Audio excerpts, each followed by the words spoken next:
Hi everyone, welcome back to Berich Podcast. So this session is going to be a discussion about the company which was not successful in USA, but it is successful in India. The company we are going to discuss about is WeWork. So the founder of the WeWork saw an opportunity after the economic recession. So the companies weren't able to afford the office spaces after the economic recession. So this founder saw the opportunity in this business and he thought of a co-working workplace where employees from the many offices can work in a common place and the companies will pay for that. The business was going smoothly and the founder of the WeWork, Anton Newman, constantly expanded into tier 2 and tier 3 cities. So due to constant expansion, the company's focus got diverted, and after the COVID lockdown, employees were working from the home. They weren't able to make profit, and after the COVID pandemic ended, the employees mostly worked from their home and not from WeWork workplaces. So the company went bankrupt. Whereas in the India, it worked in a franchisee model, wherein the founder Karan Virvani expanded slowly. So they didn't go to tier 2 and tier 3 cities, and they mostly concentrated on the tier 1 cities. So they were able to make the profit in India. So how does a company can be successful in one country or not successful in another country? Well, markets are very different. And one advantage the Indian WeWork has is the guy who partnered with WeWork in India, who's he? Karan Virvani. Yeah, but who's he? Embassy Group. And what does Embassy Group do? Real estate. They got deep pockets. Okay. Right? And they got lots of stock of buildings themselves. And they know Indian market. They know how rental office space works here. So they were very strategic in their expansion and very slow to do it. And the rules in India are very different compared to what was happening in the US. And mainly after the COVID lockdown, is what destroyed WeWork completely was when these guys went into lockdown. Nobody was going to office. And what happened in the US, which is very different from what happened in India, is most of these offices post-pandemic were not filling up again. They were not able to find people who wanted to come to office, and those who were willing to continue to work also all wanted to work from home.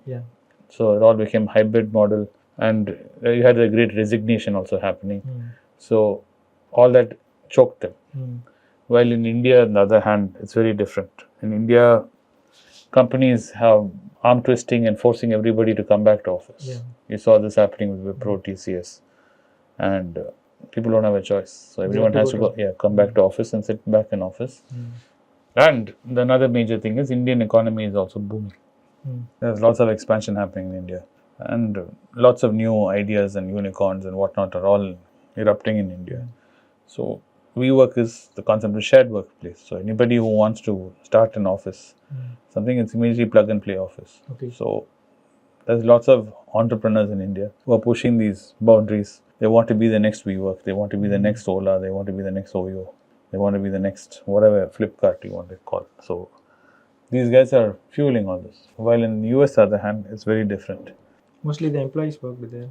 Yeah, employees not only, and the WeWork's business model is very different in the US.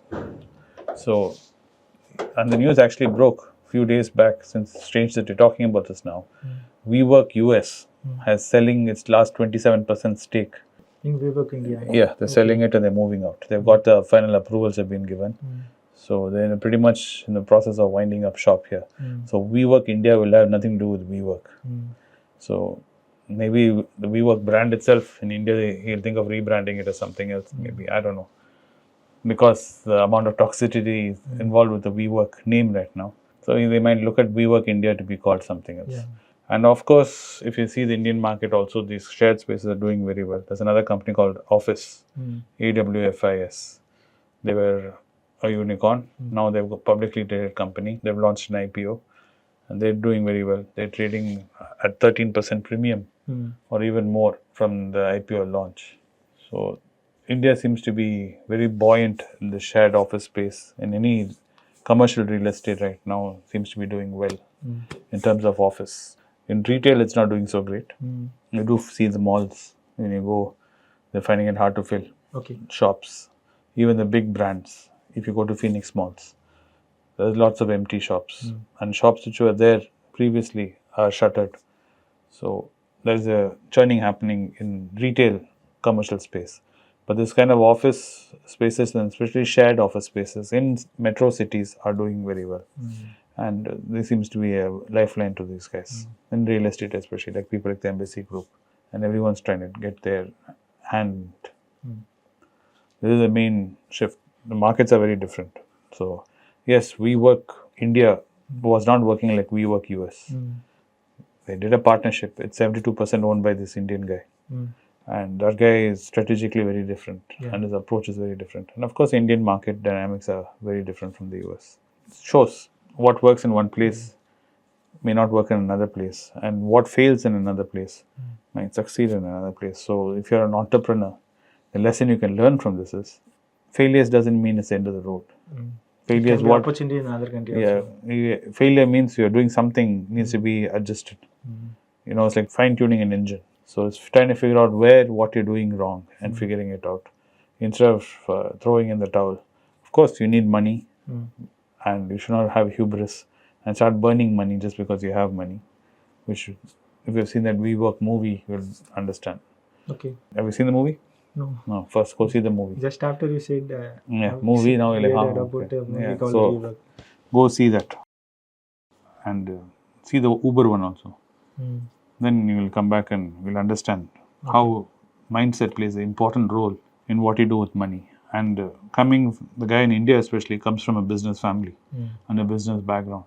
So that also is of tremendous help. And the last question is, WeWork India operated under the asset-light model, and we see news that ITC is also working at asset-light model. So how is asset-light model successful? Biggest example, the guy who milked it the best is Donald Trump. Once you created a brand, you go chopify your brand everywhere and ask them to pay you a premium for it. So your franchising model, like all your KFCs, McDonald's. Okay. So we discussed that in another video, how they take you for a ride. Especially if you want to start a business, you're better off trying to start it on your own. Okay. Then try to go open another 5-star biryani and pay that guy a premium and get yourself jammed up. So I hope that this video was informative and you had some knowledge about WeWork and how it operates. So if you like this video, please share it with your friends and subscribe to the channel for more videos. See you in another episode with an interesting topic. Thanks for watching the video. Thank you.